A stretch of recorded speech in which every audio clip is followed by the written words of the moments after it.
지난주에 그 경기 남부 공동체 모임을 했어요. 처음으로 전체가 다 모였는데, 물론 다 참석 못 하신 분도 계시지만, 그 모습을 보면서, 이제 처음부터 다시 시작해야 되겠다, 이런 마음이 부어지더라고요. 뭘 다시 시작하냐 하면, 복음을 처음부터 다시 우리가 좀 깊이 묵상하고 나눠야 되겠다, 이런 마음이 들어서 한 몇 주간 복음이 무엇인지를 좀 나누고, 우리가 왜 믿고 있고, 우리가 왜 여기서 왜 예배하고 있고, 또 우리가 어떻게 살아야 되는지가 복음 안에 다 들어있기 때문에 이곳에 오는 모든 성도들이 한 사람도 빠짐없이 구원받기를 축복합니다. 복음에 대해서 좀 살펴봤으면 좋겠어요.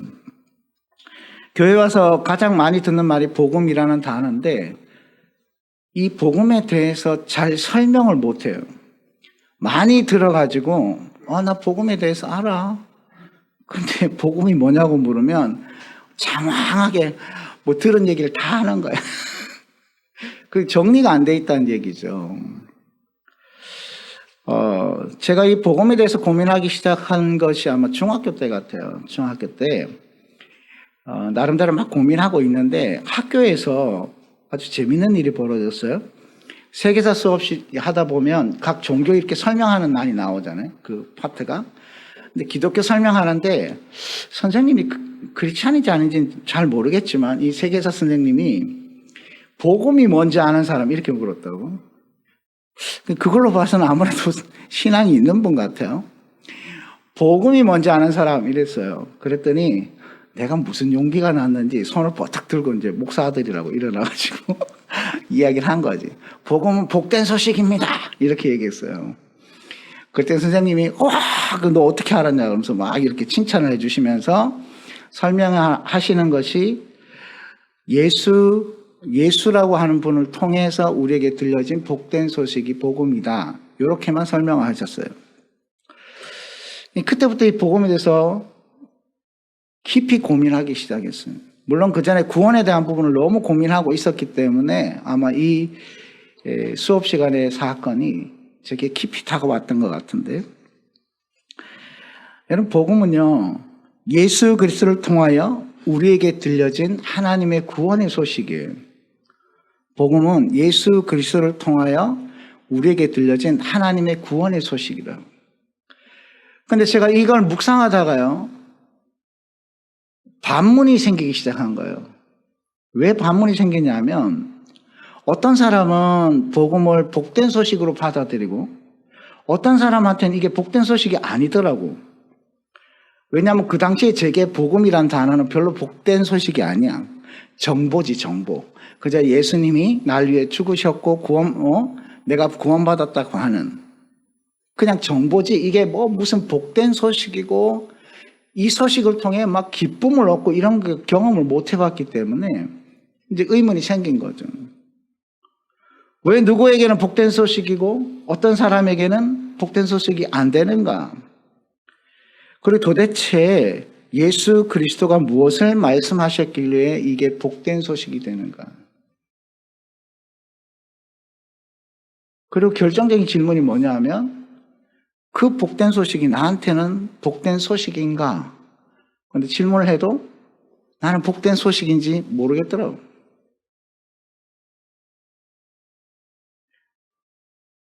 혹 이 자리에 있는 분 중에 그런 분이 계십니다면 오늘 하나님이 저에게 열어주셨던 것처럼 동일하게 열어주시기를 축복합니다. 오늘 본문 한번 보십시다. 그래서 이 복된 소식이 뭔가, 성경이 말하는 복된 소식. 여러분, 이 이사야 61장이 굉장히 중요한데요, 예수님이 공생의 사역을 시작하실 때 이사야 61장 1절 말씀을 가지고 선포하시면서 시작을 했어요. 예수님이 이 땅에 오신 가장 중요한 이유가 여기 들어있다는 거죠. 자, 한번 보십시다. 1절 한번 읽어볼까요? 주 여호와의 영이 내게 내리셨으니 이는 여호와께서 내게 기름을 부으사 가난한 자에게 아름다운 소식을 전하게 하려 하심이라. 나를 보내사 마음이 상한 자를 고치며 포로된 자에게 자유를, 갇힌 자에게 노임을 선포하며. 아멘. 주 여호와의 영, 성령이 임하셨어요. 성령이 내리셨어요. 왜냐하면 여호와께서 내게 이 기름 부었다는 얘기는 메시아다는 거예요. 메시아. 하나님이 특별한 일을 위하여 구원 사역을 위해서 기름 부어 세운 사람이 있는데 이 누구예요? 예수 그리스도에 대해서 예언적 선언을 지금 하고 있는 거예요. 예언하고 계시는 거예요. 예수님은 시간적으로 한참 뒤에 태어나신 것처럼 보여지지만 이 예수님은 이미 세상이 지어지기 전부터 존재하셨고 이사야에게 말씀이 부어질 때도 예수님이 존재하셨고 그분이 육신으로 나타난 것이 시간적으로 뒤에일 뿐이라는 거예요. 그 주님이 자기 사역이 무엇인지를 설명하시는 거예요. 메시아가 누구라고요? 예수 그리스도요. 내게 왜 기름을 부었느냐? 가난한 자에게 아름다운 소식을 전하게 하기 위해서 기름 부었다는 거예요. 이게 복음이거든요. 자, 가난한 자에게 아름다운 소식을 전하기 위해서 메시아로 오셨다. 즉 복음은 누구에게 선포된다? 가난한 자에게 선포된다는 거예요.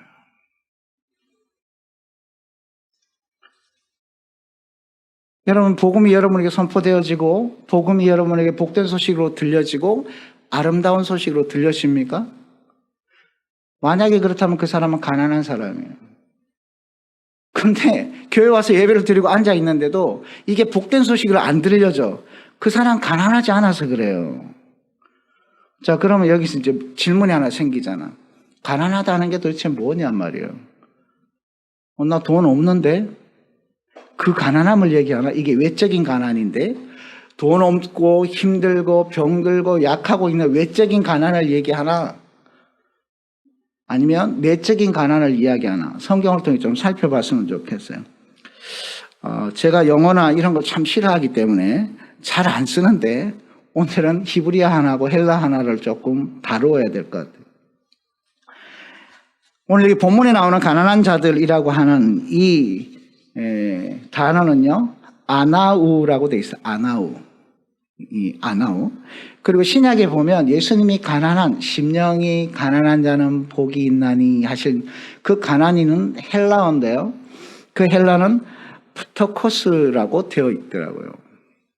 아나우와 푸터코스. 이 두 가지를 연결해야 가난한 자가 무엇인지 정확하게 이해가 됩니다. 이 구약에서 말하는 아나우라고 하는 것은 원래 뜻이요, 뭐 가난하다, 고통받다, 비천하다 이런 뜻만 있는 게 아니고 겸손하다, 온유하다는 뜻도 있어요. 그러니까 산상수훈의 뒤에 보면 온유한 자는 복이 있나니 하는 그 온유가 지금 아나우 이걸 얘기하는 건데 뭘 얘기하냐면 고난을 통해서 겸손해진 걸 얘기하는 거예요. 이 아나우의 대표적인 사람이 누구냐 하면 모세예요. 모세가 처음부터 온유한 자가 아니었어요. 수많은 고난을 통해서 그가 온유한 자가 된 거예요. 겸손한 자가 된 거예요. 고난을 통한 겸손의 상태로 바뀌어 있는 자인데요. 이 고난을 통해 겸손한 상태에 있는 사람은요, 하나님을 절대적으로 의지합니다. 이 가난한 사람은 누구냐? 하나님을 절대적으로 의지하는 거예요. 자, 의지가 뭐예요?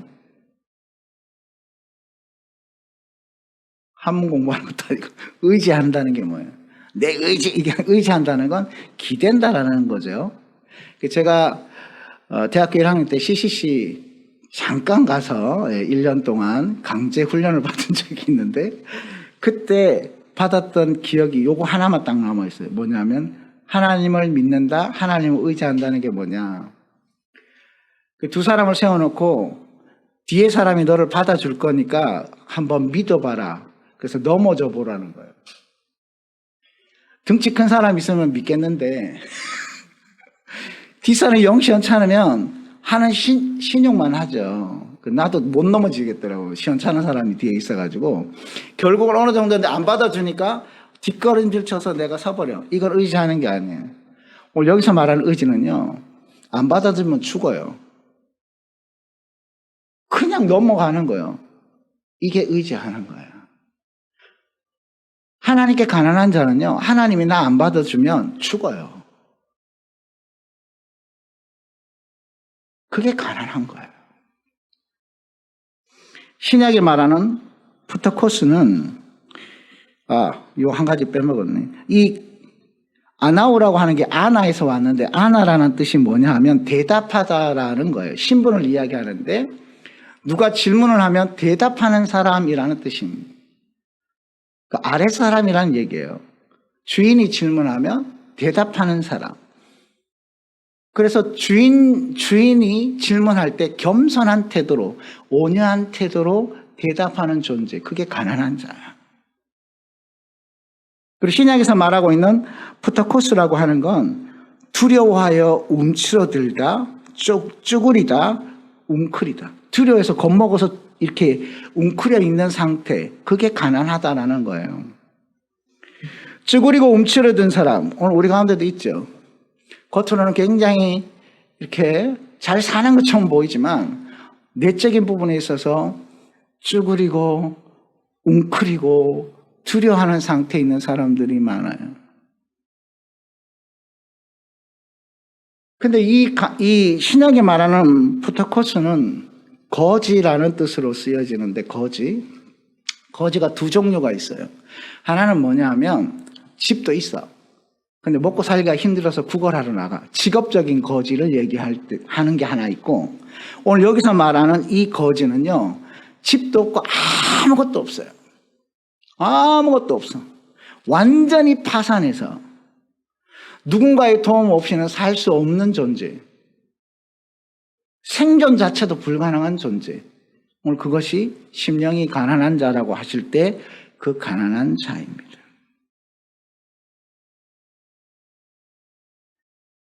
외형적으로는 물질이 없어서 가난한 사람일 수도 있고요.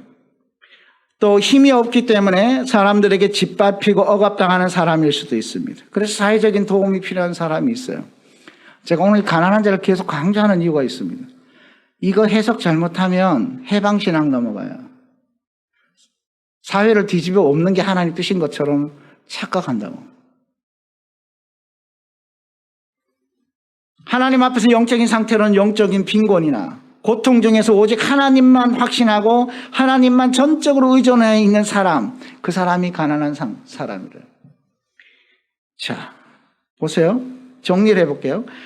가난한 자는 하나님 앞에서 자신이 파산한 상태라는 것. 나는 무엇이 모자라고, 나는 연약하고 공허하고 하나님만 바라보고 하나님이 살려주지 않으면 못 살고 나는 죄인이고 이거를 시인하고 있는. 그래서 그걸 깨달아서 겸손하게, 태도가 바뀐 거예요.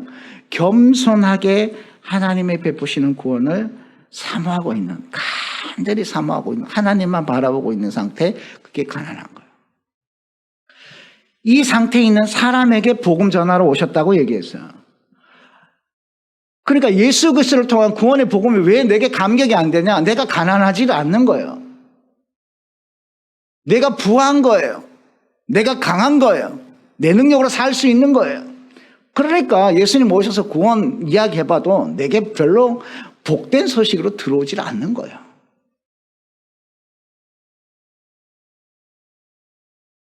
예수 그리스도의 구원은 총체적 구원이요. 총체적 구원이란 말은 예수 믿고 천당 갑니다. 이 구원만 얘기하는 것이 아니라 죄에서 우리를 건지시고 환난에서 우리를 건지시고 우리를 사망에서 건지시는 분, 그 구원을 얘기합니다. 그런데 이 구원은요, 가난한 자에게 선포되어지고 가난한 자에게 이루어져요. 이건 외적인 거하고 상관이 없어요. 돈이 많든지 적든지 그거하고 상관이 없어요. 신앙생활을 오래 했느냐 늦게 했느냐 상관없어요. 이거는 마음이 가난하냐 아니냐라는 거예요.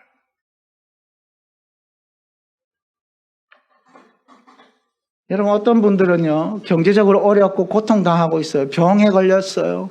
뭐 견딜 수 없는 환난이 계속 밀려와요. 그래도 마음이 하나님을 향해서 부유한 사람이 있어요.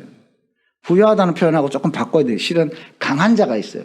이 가난한 걸 약함으로 설명하고 있기 때문에 억압당하는, 하나님을 억압하는, 하나님을 협박하는, 하나님 앞에서 자기 강함을 막 드러내고 있는 사람이 있다고. 이게 교만한 건데, 경제적으로 어려워도 하나님께 교만한 사람이 있고요. 경제적으로 풍요해도 하나님께 가난한 사람이 있어요.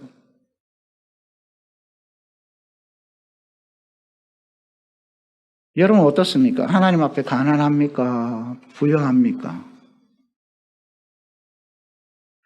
제가 묵상하다가 깨닫게 된 게 있어요.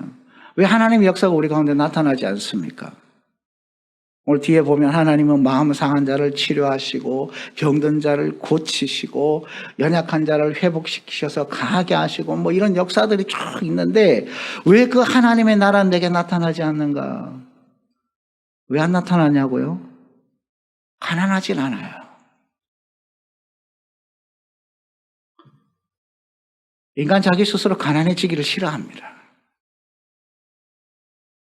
파산했다는 게 뭡니까? 내 속 알맹이, 속 사람 다 끄집어내면 다른 사람들이 나에 대해서 비난하고 나를 무시하고 나를 억압 할까봐 내 안에 있는 가난을 스스로 고백하지 않아요. 자기 열등감을 시인하는 게 쉬워요? 어려워요. 그걸 감추려고 하죠. 열등감 누가 드러내놓고 살겠어요. 우리 교회 이 연예계 쪽에 몇 명 있잖아. 그 동네 시끄럽잖아요. 약한 거 드러내면 어떡해요? 질이 밟히는 게 그 동네죠. 정치권도 마찬가지고. 옛날에 어떤 PD들이 그 얘기를 하더라고. PD들이 이렇게 술자리에 모이면 먼저 못 나간대. 아무도.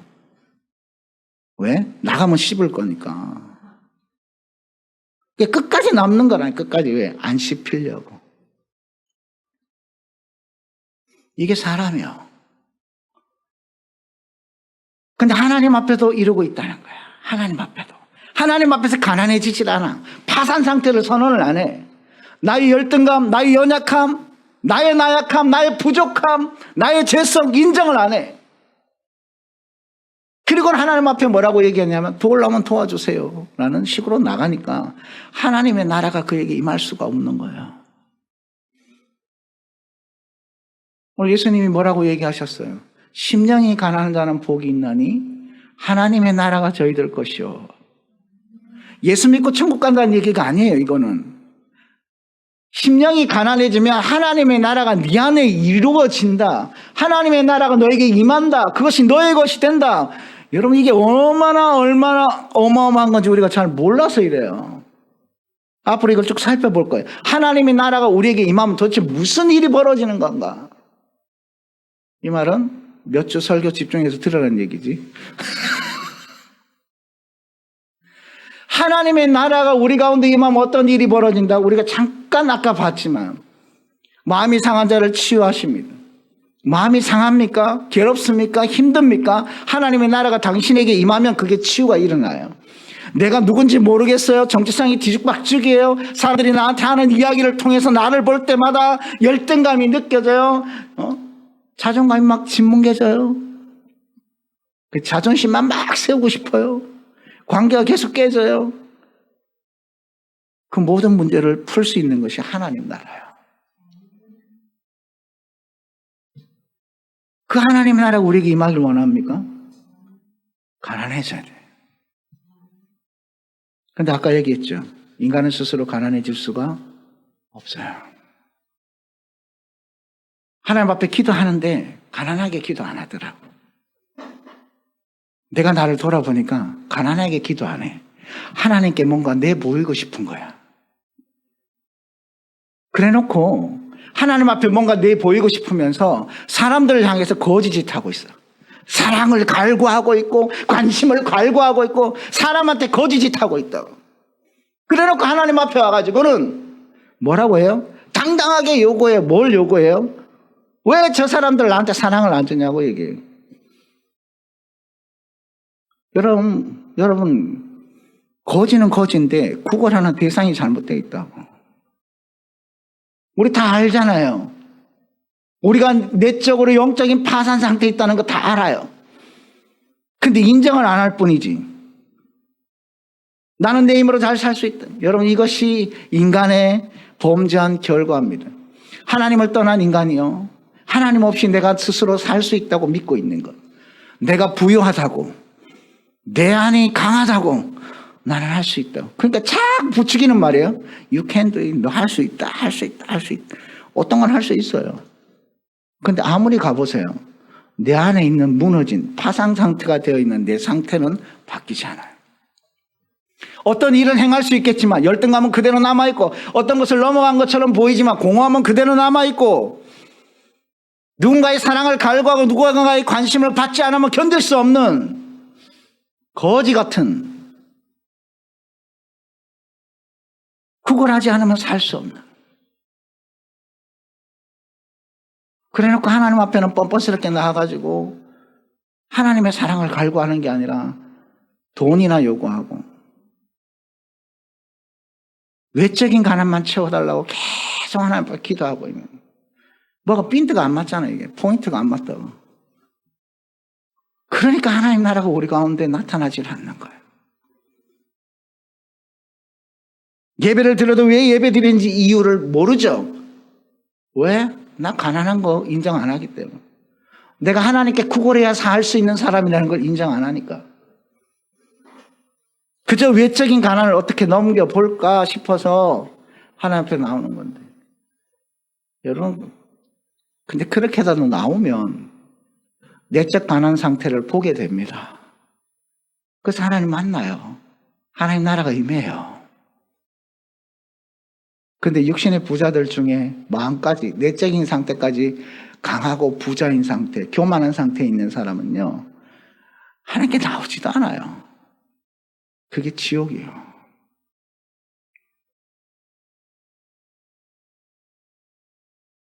오늘 주님 이렇게 말씀합니다. 심령이 가난한 자는 복이 있나니 천국이 그들의 것이요.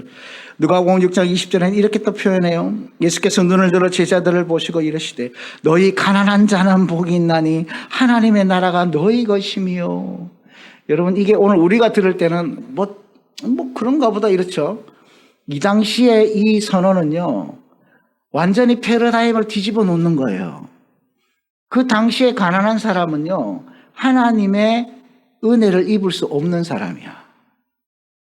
뭔가 부족한 사람, 하나님이 버린 사람이야. 그래서 장애가 있는 사람, 또 고통 가운데 있는 사람, 율법적인 부분에 있어서 연약한 사람, 재정이 없는 사람, 사회적 지위가 낮은 사람은 신의 은총을 받을 수 없다고 믿고 있던 세대에 예수님이 선언을 하십니다. 너 가난하지? 예! 하나님 나라가 네 거야.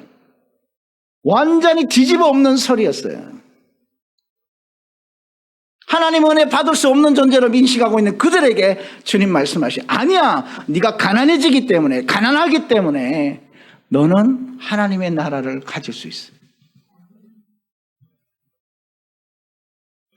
내가 가난한 자라는 것을 인정해라. 내가 하나님의 은혜 없이는 살 수 없는 존재라고 고백해라. 그러면 하나님 나라가 너에게 채워질 것이다. 오늘 하나님 나라가 내게 채워지기 원합니까? 그럼 하나님께 구걸하세요. 사람에게 구걸하지 말고 세상을 향하여는 당당하게 우리가 흘려보내는 자고 우리가 구걸해야 되는 대상은 하나님뿐이요. 이게 신앙생활이에요.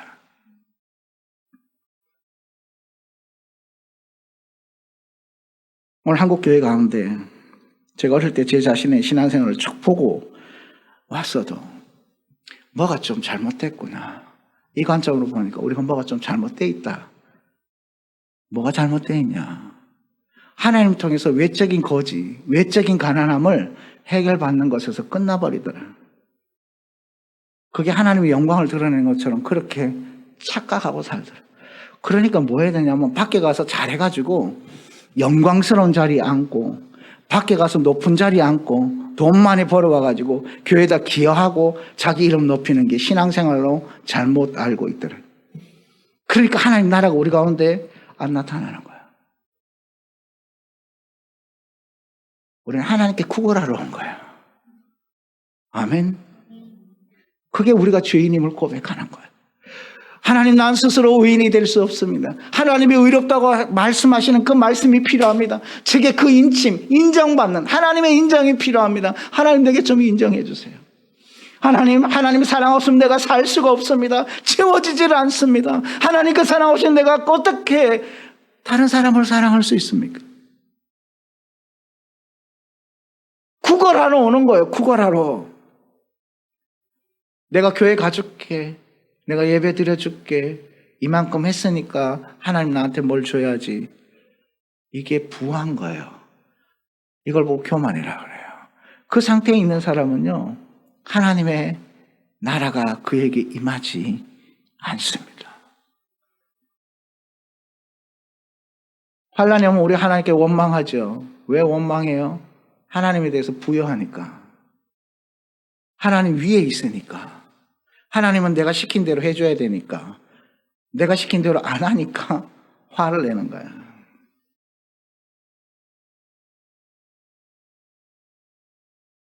오늘 저와 여러분에게 이 가난함이 있기를 축복합니다.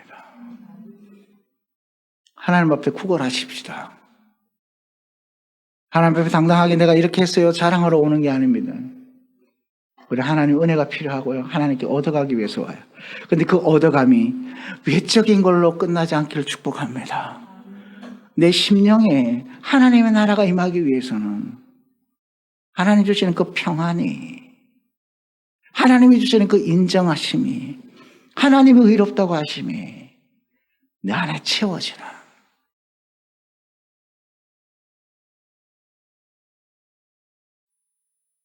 성원의 모든 가족들에게 이 은혜가 임하기를 축복합니다. 그럼 도대체 어떻게 해야 됩니까? 하나님 나라가 내게 임하기를 원하는데 어떻게 해야 되냐고요? 주님 말씀하세요. 가난함을 시인해라. 네가 죄인임을 시인해라. 네가 부족하다는 걸 시인해라. 네가 열등감이 있다는 걸 시인해라. 네가 상처가 있다는 걸 시인해라. 그럼 내가 거기에 나의 것으로 채워줄게. 이게 영접하는 거예요. 받아들이는 거예요. 우리 날마다 주의 말씀을 받아들여야 해요. 예수 그리스도를 나의 주인으로 한번 모셨다고 끝나는 내용이 아니에요. 여러분, 우리의 구원은 완전한 구원이지만, 이미 이루어진 구원이지만 완성된 구원이 아니에요. 무슨 얘기냐면 이 방향으로 계속 가면 구원 받아요. 그런데 중요한 거, 가고 있어야 돼요. 가고 있어야 된다고. 그 방향으로. 날마다 우리는 나를 개혁해야 돼. 그게 우리가 개혁주의라는 거예요. 날마다 나를 바꿔야 돼. 그 개혁주의를 쉽게 바꾸는 게 하오삼이에요. 하오삼. 보고 비우고 채우고 순종하는 사람. 나를 날마다 개혁시키는, 땅을 갈아엎어서 부드러운 땅으로 계속 만들어가는 거. 그게 개혁주의. 그래야 하나님의 사랑이 거기에 심겨지고 하나님의 열매가 맺혀지기 시작하는 거예요.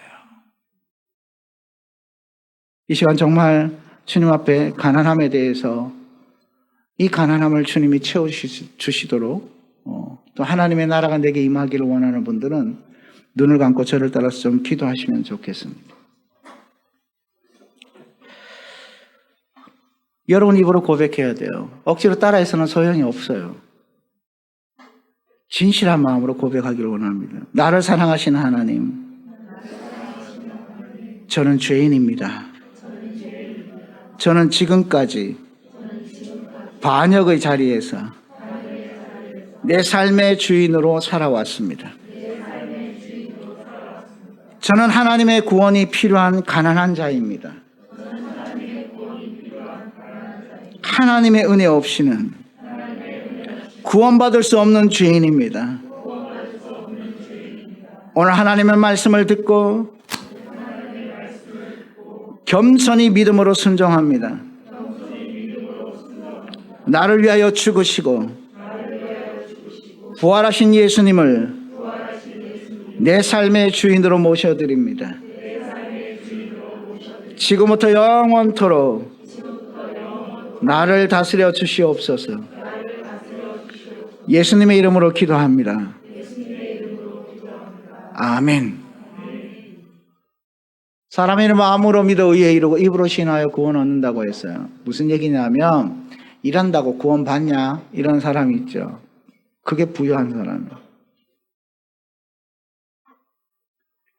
파산한 거지는요, 앞에 있는 사람이 뭘 줘도 감사해.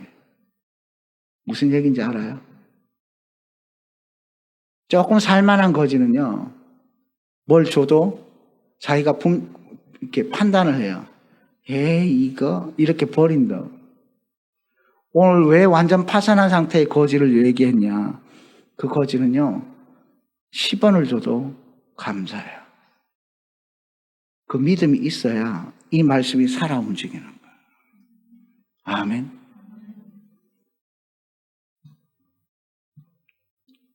오스트레일리아죠, 호주.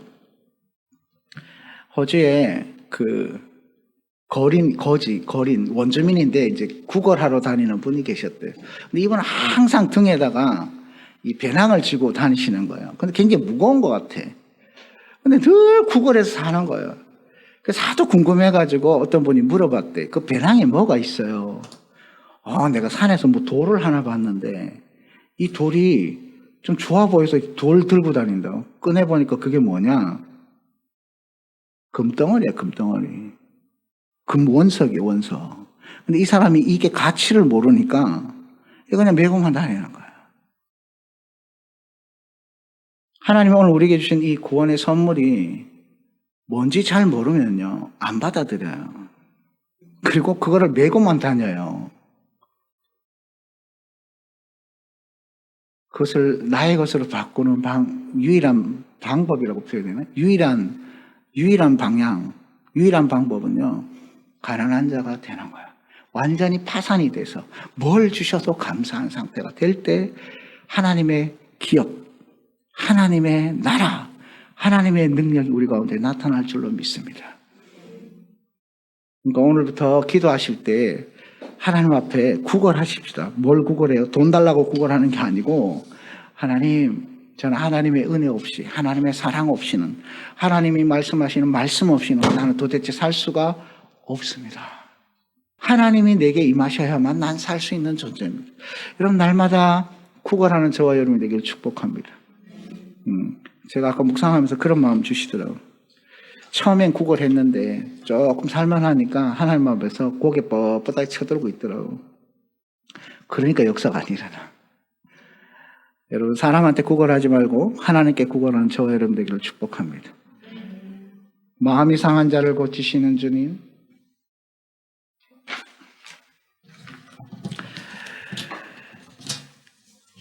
예수님이 땅에 오신 건요, 이제 다음 주에 다루겠지만 마음이 상한 자를 고치시고 병든 자를 치료하시고 무너진 자를 다시 세우시고 무너진 환경들을 다시 일으키시고 온전케 하기 위해 오셨어요. 아멘. 예수 믿고 천국 가기 위해서만 데리고 오신 게 아니라 총체적 구원, 영육간에 우리를 새롭게 하시고 치료하시고 회복시키시는 구원 때문에 오셨다. 아멘. 그러려면 가난해져야 돼요. 여러분, 마음 상합니까? 주님이 여러분을 고치실 겁니다. 그 주님이 고쳐주시는 그것을 간절히 사모하고 있는 자, 그에게 이 고침이 나타날 거예요. 같이 고백하며 나아가십시다.